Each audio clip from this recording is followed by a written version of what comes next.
BFM Business, la librairie de l'écho. Emmanuel Le Chypre.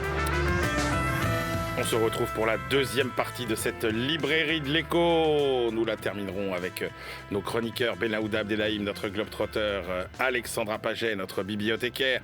Mais tout de suite, on retrouve nos critiques attitrés. À ma gauche, Christian Chavagneux, éditorialiste à alternativeéconomique.fr, et puis le grand animateur de la rubrique livre aussi dans Alternative économique, et puis Jean-Marc Daniel, professeur émérite à l'ESCP Business School, président et critique aussi à la Société d'économie politique.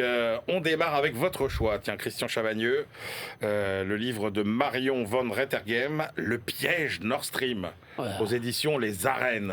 Assez fascinant, c'est une journaliste qui est spécialiste de l'Allemagne, elle a fait une biographie d'Angela Merkel qui avait été un peu remarquée, et là elle pose une question intéressante, mais comment l'Allemagne l'a-t-elle fait pour se retrouver autant sous la dépendance du gaz russe?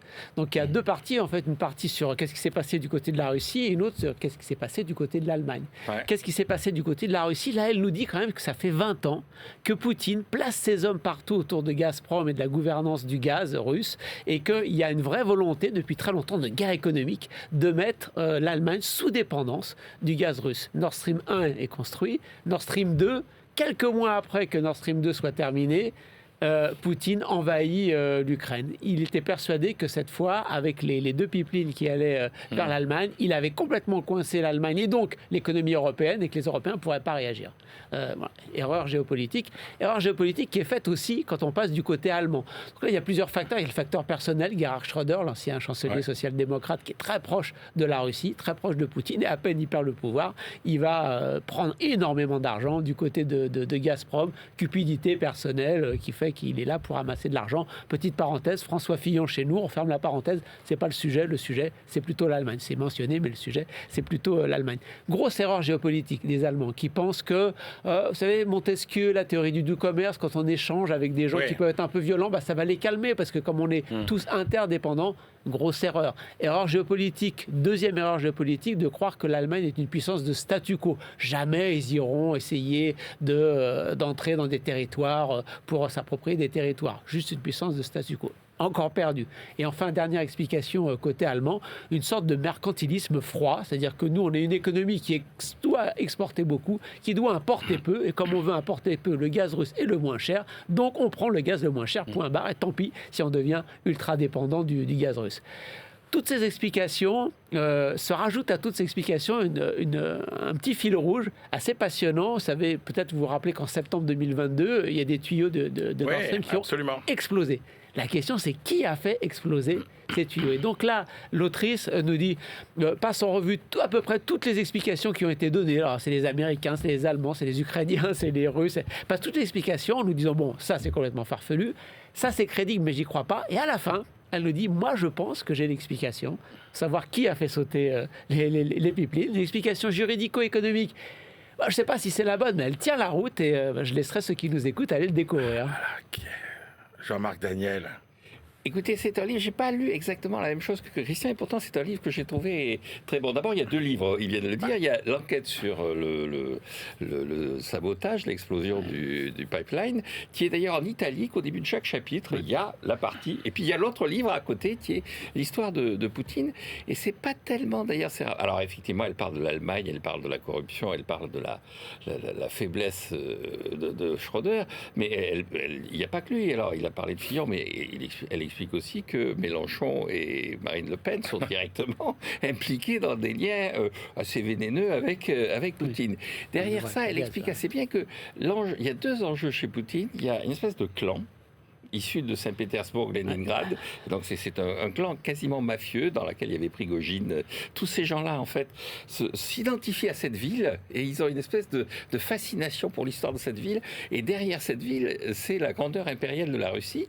Et donc il y a une espèce de dimension là qui est une dimension moins mafieuse et plus à la fois inquiétante et plus noble d'une certaine façon, parce qu'il veut la gloire de son pays, et il veut reconquérir l'Ukraine, il veut reconquérir la Géorgie, il veut reconquérir... Donc elle explique assez bien qu'il y a chez Poutine un mélange de mafieux et d'allumés et d'illuminés. Il y a des passages où elle décrit comme un personnage totalement habité. Et j'ai trouvé ce portrait de Poutine passionnant. Les autres sont assez secondaires, c'est-à-dire le Schröder, elle décrit notamment le fait que le soir de la soirée électorale, il arrive ivre sur les plateaux. Enfin, le personnage est décrit vraiment de façon extrêmement négative et peu sympathique. À part Poutine, personne véritablement n'émerge de ce livre. Et donc je trouve qu'il y a effectivement deux choses dans ce livre. Une analyse psychologique de Poutine et une enquête policière. L'enquête policière, c'est en italique. L'analyse de Poutine, c'est 2 ou 3 chapitres, mais le chapitre sur Saint-Pétersbourg est passionnant. Ce que je remarque quand même, c'est quand vous aimez tous les deux un livre, mais pas pour les mêmes raisons, c'est que c'est en général un assez bon signe de la qualité. Oui, je crois que fondamentalement, on peut être d'accord, on recommande ce livre. Exactement. Mais en même temps, le côté, ce qu'a dit Christian est passionnant sur la vision des Allemands, de dire on peut totalement dissocier l'économie, le business, de la géopolitique, et quoi qu'il arrive, ils nous livreront toujours du gaz. Oui, mais c'est assez banal. En fait, je veux dire, oui, donc elle dit bien, il se réfère à le doux commerce, tout ça. Bon, elle parle de Willy Brandt, qui avait effectivement considéré que le commerce était un élément clé de l'os politique. Bon, mais je trouve que le portrait de Poutine, ce mélange de mafieux et d'illuminés, est quelque chose d'assez intéressant. Alors messieurs, j'ai hâte de vous entendre sur le livre suivant, qui est un ovni. Alors attendez, on va préciser, c'est le livre de Jean-Hervé Lorenzi et Alain Villemeur. Jean-Hervé Lorenzi, président du Cercle des économistes, qui publie donc avec Alain Villemeur chez Economica, donc éditeur d'économie dure, on va le dire, un ouvrage qui s'appelle Global Theory of Growth and Distribution.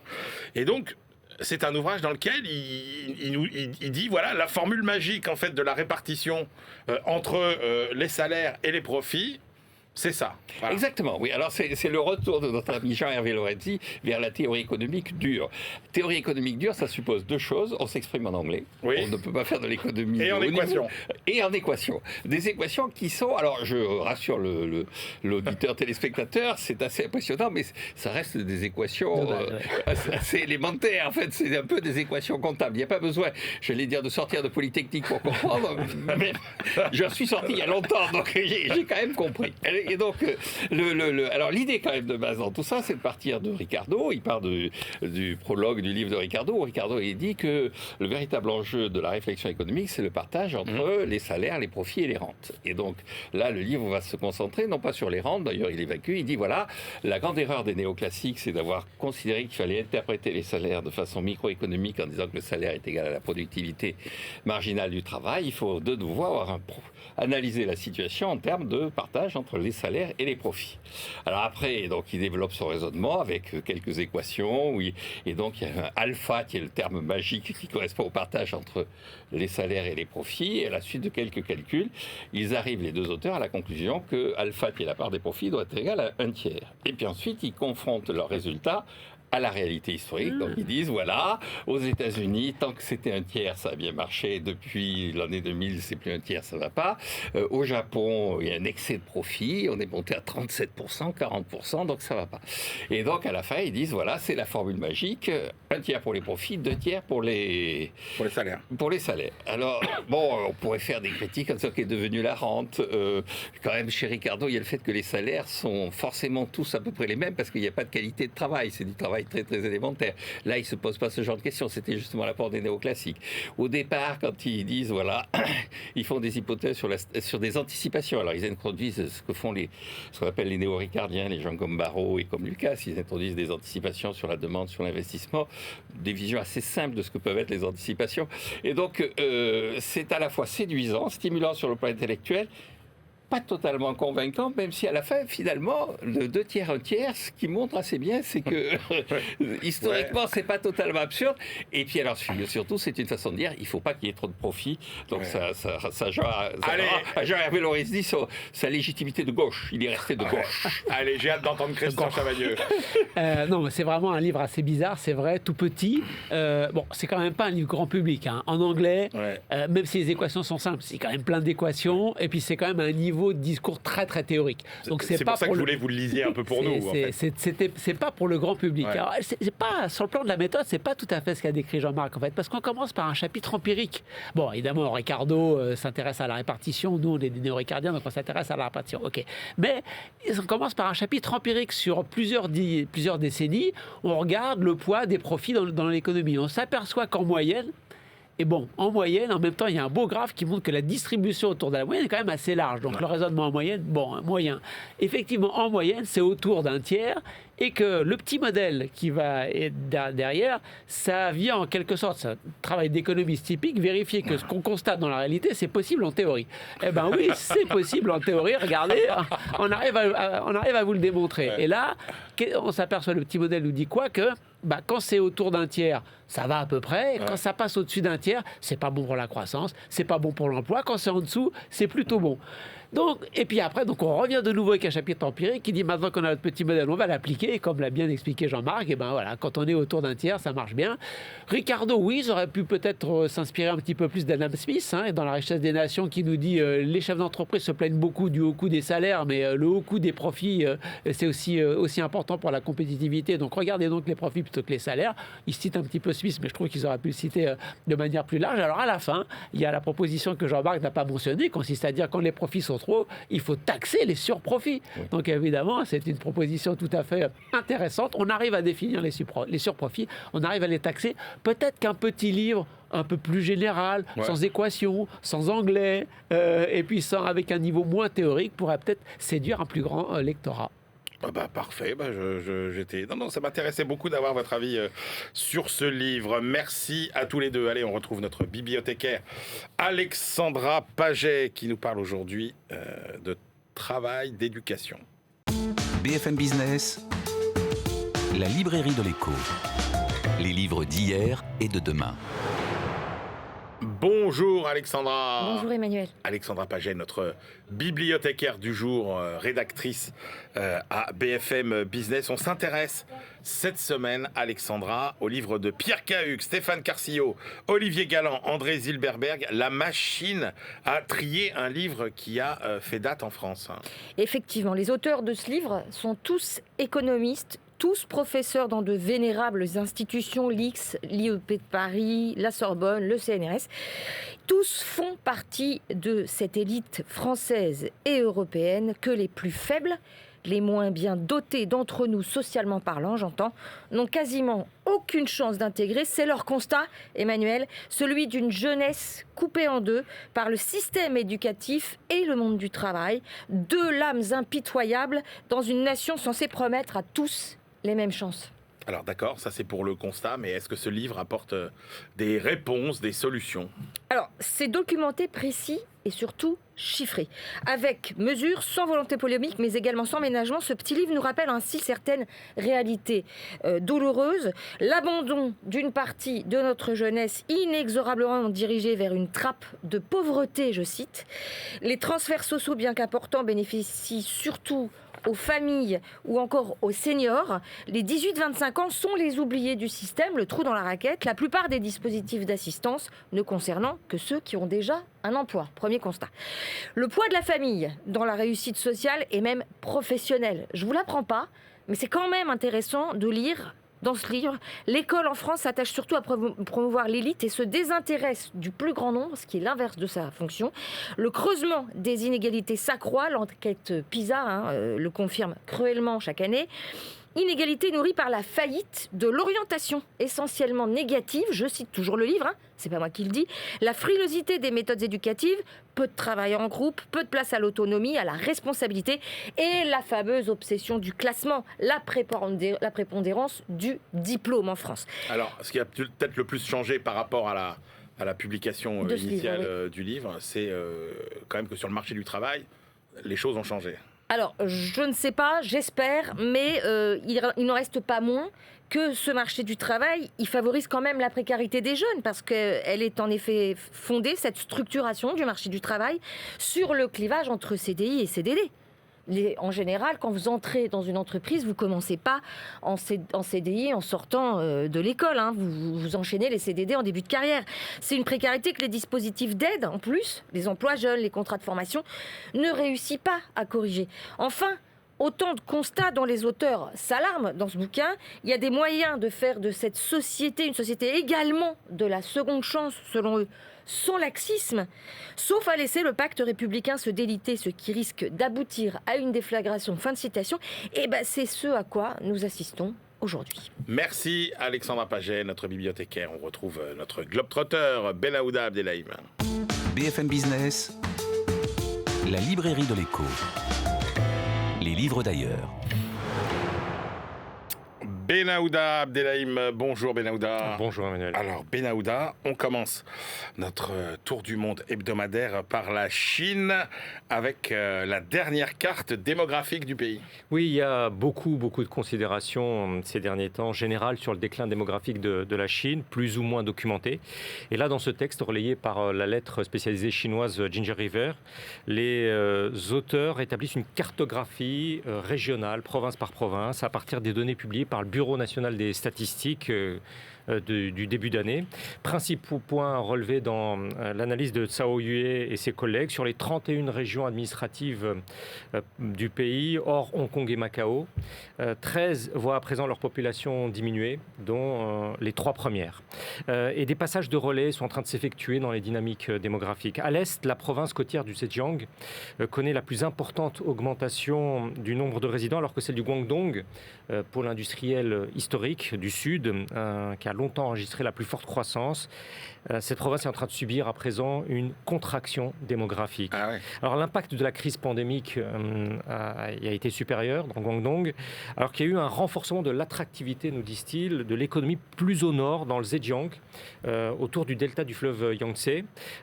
Pourquoi ? Parce qu'il y a un puissant pôle d'activité qui a émergé dans tout ce qui a trait au numérique. Secteur plus attractif pour les jeunes générations. Autre effet géographique induit par l'immense essor d'une industrie, celle du véhicule électrique, voitures et batteries. C'est le cas du Hunan, dans le centre du pays, qui avec ce secteur attire de plus en plus de ceux qu'on appelle en Chine les migrants intérieurs. Les auteurs écrivent que la population suit souvent la migration de l'industrie. Un autre facteur analysé, c'est le rétrécissement de l'écart des salaires entre la main-d'œuvre des provinces intérieures et celle des provinces côtières, ce qui contribue à modifier là aussi les flux démographiques vers certaines capitales régionales du centre et de l'ouest du pays. Une cartographie donc des richesses qui se modifie et un impact potentiel aussi que décrivent les auteurs, c'est que le taux de fécondité s'avère clairement plus élevé maintenant à l'ouest qu'à l'est, à l'intérieur, plutôt que sur les zones côtières. Et là, c'est plutôt l'économie qui fait la démographie. Exactement. Que le contraire. L'industrie qui bouge la population. Passionnant, très intéressant, Benaouda, le rôle de la communauté latino dans l'économie américaine. On le suppose important, mais encore. Alors, la production économique de cette communauté latino-américaine a été calculée par 2 professeurs de l'Université d'État d'Arizona, partenariat avec une banque, la Wells Fargo. Et selon eux, selon leurs calculs, la communauté latino-américaine aux États-Unis a produit 3200 milliards de dollars. Alors, 3200 milliards de dollars, nous disent-ils, ça se rapproche de la production de l'Allemagne dans son ensemble. C'est ce parallèle ou disons cette analogie que met en avant ce rapport de l'organisation Latino Data Collaborative. Les chefs de file de cette communauté, bien entendu, dans leurs diverses tendances politiques, c'est-à-dire démocrates ou républicains, ne manqueront pas de faire valoir ce poids croissant dans la dynamique économique américaine.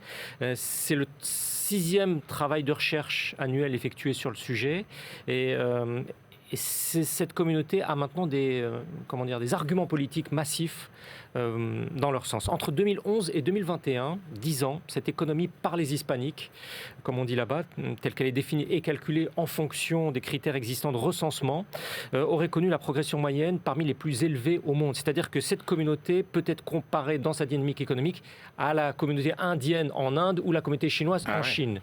Et lorsque les auteurs procèdent non plus à des comparaisons extérieures mais intérieures, là on sort de la théorie, des parallèles, disons, construits intellectuellement. Les revenus des Latinos ont augmenté de 4,7% en taux annuel sur ces 10 ans, hausse pratiquement 3 points au-dessus de celle des Américains, des autres communautés prises dans leur ensemble. Leurs achats de biens et services, là aussi, 2 points supérieurs également. Donc, une clientèle très intéressante. Il y a l'explication de la démographie, plus dynamique, mais il y a aussi leur taux d'activité, leur insertion dans la population active qui monte en même temps que monte leur productivité. Denis Hoffman et José Jurado l'attribuent notamment au progrès en matière de formation. Ils nous disent que sur 10 ans, dans cette communauté, le nombre de titulaires d'une licence universitaire a progressé de 6,8% par an, mais leur proportion de diplômés du supérieur reste inférieure à la moyenne nationale, ce qui atteste du chemin qui reste encore à parcourir. Et dans ce document tourné vers, il faut le dire, une exploitation très favorable des données statistiques et du recensement, il faut quand même relever qu'il est plutôt mis de côté un facteur lourd qui pourrait affecter ce tableau. C'est le taux de pauvreté qui est plus élevé et qui persiste à être plus élevé. Alors ça atteste du chemin qui reste à parcourir, mais ça atteste aussi du chemin parcouru, finalement. Et vous nous décrivez, pour terminer, Benaouda, les bénéfices de la coopération pour la Pologne et la Corée du Sud de leurs industries de défense. Oui, alors lors d'un entretien de presse, le mois dernier, le chef de l'État polonais a mis en exergue particulièrement la modernisation militaire de son pays, très importante à l'échelle européenne, au travers des récentes acquisitions de matériel d'armement auprès des Sud-Coréens. L'analyse que vient de publier dans ce sens l'Institut de la Nouvelle Europe, qui est un centre de recherche polonais à Varsovie, porte sur les contrats et l'analyse de ces contrats pour les deux pays. Depuis l'invasion russe de l'Ukraine, une étroite coopération a été initiée, profitant à la Pologne comme à la Corée du Sud, selon Jakub Witczak. À la mi-2022, donc juste après l'invasion, enfin peu après l'invasion, il y a d'abord eu l'achat d'un millier de véhicules blindés sud-coréens K2 et près de 700 obusiers K9, des versions polonisées, c'est le terme qu'emploie cet analyste. Puis en septembre 2022, il y a eu un accord qui a été conclu pour 48 avions de chasse légers destinés à remplacer les appareils de conception soviétiques qui sont destinés à l'armée ukrainienne. Le partenariat avec Korea Aerospace Industries devient alors structurant pour l'industrie polonaise. Il y a aussi celui entre le sud-coréen Hyundai Rotem et le polonais PGZ dans les blindés qui seront fabriqués en Pologne. Et l'opportunité est unique, selon cet auteur polonais, de voir son pays rejoindre un club d'élite, c'est sa formule, celui des principaux producteurs de chars de combat. Ils sont très très peu nombreux à l'échelle européenne. La base industrielle de défense polonaise prendra en tout cas une toute autre dimension. La Corée du Sud consent, on le voit, de très importants transferts de technologie, mais l'analyste explique que si ce fournisseur asiatique peut escompter devenir le 4e exportateur d'armement au monde d'ici à 2027, c'est vraiment parce que la Pologne, devenue son client numéro 1, aura largement contribué à cet essor. Et par là même, d'après l'auteur, Séoul renforce son statut d'acteur d'importance dans les relations et la sécurité internationale. Pour ainsi dire, dans ce raisonnement, les remerciements de Séoul seraient à adresser à Varsovie, qui devient le 7e budget militaire de l'Alliance Atlantique de l'OTAN. Passionnant. Merci beaucoup, Benaouda Abdelhaim. Allez, c'est l'heure de nos ultimes choix. BFM Business, la librairie de l'écho. Les livres de la dernière minute. Jean-Marc Daniel, quelle est votre dernière sélection pour aujourd'hui ? Alors j'ai choisi le dernier livre de François Langlais, notre ami François Langlais, qui s'appelle « Combien de temps ça va durer ?» En fait, c'est une compilation plutôt à florilège, parce qu'elles ne sont pas toutes là, de ses chroniques sur RTL depuis 7-8 ans. Et donc, elles sont rassemblées par thème. Ce qui est toujours intéressant dans ce genre de littérature, c'est de voir comment ça vieillit. Alors, comme c'est un florilège, il s'est débrouillé quand même pour retenir celles qui ont le mieux vieilli. Et on retrouve François Langlais, c'est-à-dire il est très critique sur le Brexit, il s'interroge sur l'avenir de l'euro, il se pose des questions sur le déficit et sur la dette. Et donc ça permet à la fois de se remémorer l'actualité, et puis c'est écrit et de façon agréable. C'est souvent bien écrit. Oui, exactement. Non, il a une vraie plume au sens qu'il a. Et voilà, c'est une de ses forces en tant qu'économiste, c'est qu'il écrit bien. Après, l'exercice de la publication de chroniques est compliqué parce que il n'y en a pas tant que ça qui tiennent la route, mais en même temps, c'est le livre le plus facile à faire. Hein. Oui, absolument. Absolument. Il faut faire un choix, C'est vrai. il faut faire un tri. Il faut faire un choix. Christian, votre dernier choix. Moi, rien à voir avec François Langlais. C'est un livre académique, pratiquement 1000 pages au seuil. Colonisation au pluriel, ça s'appelle. Ça revient sur les colonisations françaises avec une approche assez originale, puisque vous savez qu'on relit toujours l'histoire à partir de notre époque. Et donc, le livre commence par les traces actuelles de la colonisation, puis les indépendances, puis la colonisation, puis la première colonisation fin 17e, début 18e, et même toute une partie, ce qui est assez rare, sur l'Afrique médiévale, sur les territoires avant que les Blancs arrivent et colonisent. C'est plein de petits chapitres, ça parle d'économie, de culture, de politique, c'est vraiment complètement, c'est très intellectuel, c'est assez passionnant, on picore à droite à gauche, mais au fond, quand on a fini le livre, dirigé par Pierre Singavarello, qui est un économiste historien assez connu, c'est une somme absolument magnifique qu'on garde à côté de soi sur la colonisation, sur les colonisations françaises. Ça méritait peut-être une discussion entre vous. Non, on picore plein de petits chapitres, c'est assez difficile d'en rendre compte et d'en débattre. Donc, mais je veux quand même le signaler, parce que c'est un énorme travail. Un des musts de cette rentrée. Avec plusieurs dizaines d'auteurs et d'autrices. On y va. Écoutez, moi je vais vous parler, alors pareil, dans un style très différent. Le droit du travail, droit vivant. 2024, c'est la 32e édition de ce droit du travail. Pourquoi j'ai choisi de vous en parler ?